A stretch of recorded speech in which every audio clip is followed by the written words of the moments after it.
All right. Hi.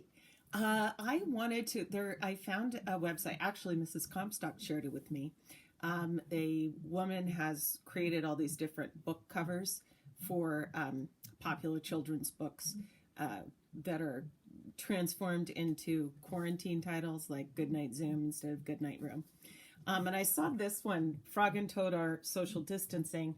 And Frog and Toad is one of my favorite book series.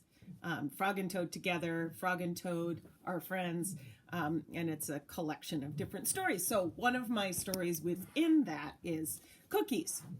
So I rewrote the story Cookies for the Times, and all credit and apologies to Arnold Lobel for the liberties that I took rewriting this story. Okay? All right.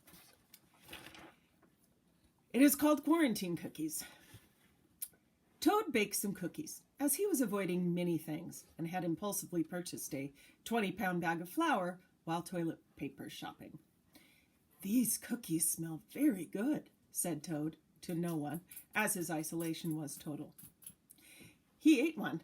"Oh, and they taste even better." Toad packaged the cookies, put on a face mask, and ran to Frog's house.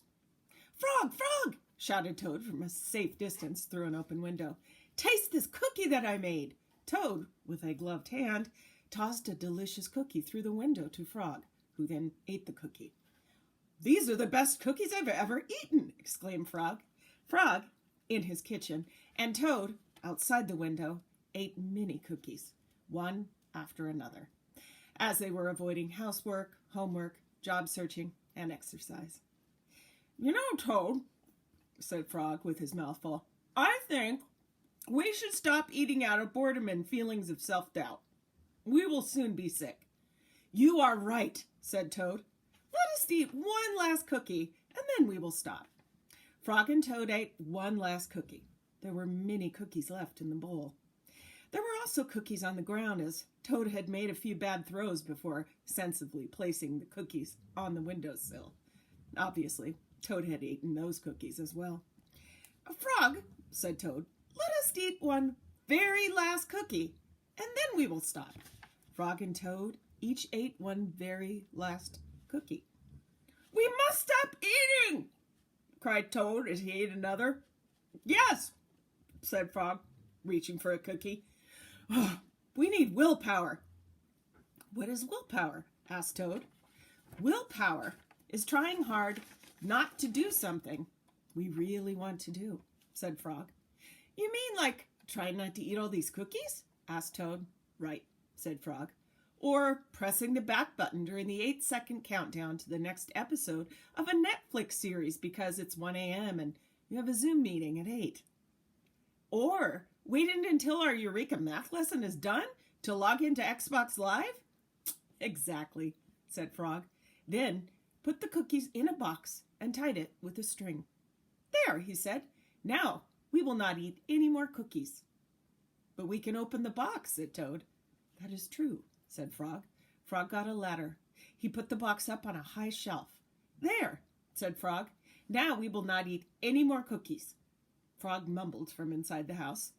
"But we can climb the ladder and take the box down from the shelf and cut the string and open the box," Toad yelled from the front yard. "That is true," said Frog to himself.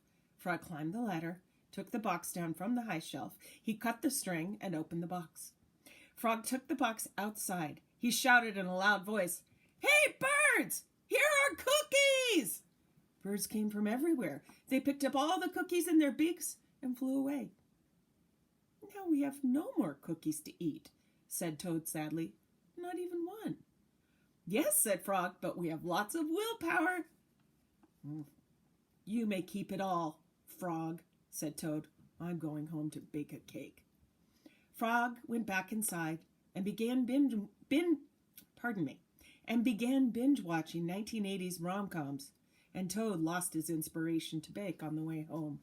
He instead ended his day watching cooking videos on YouTube. The end.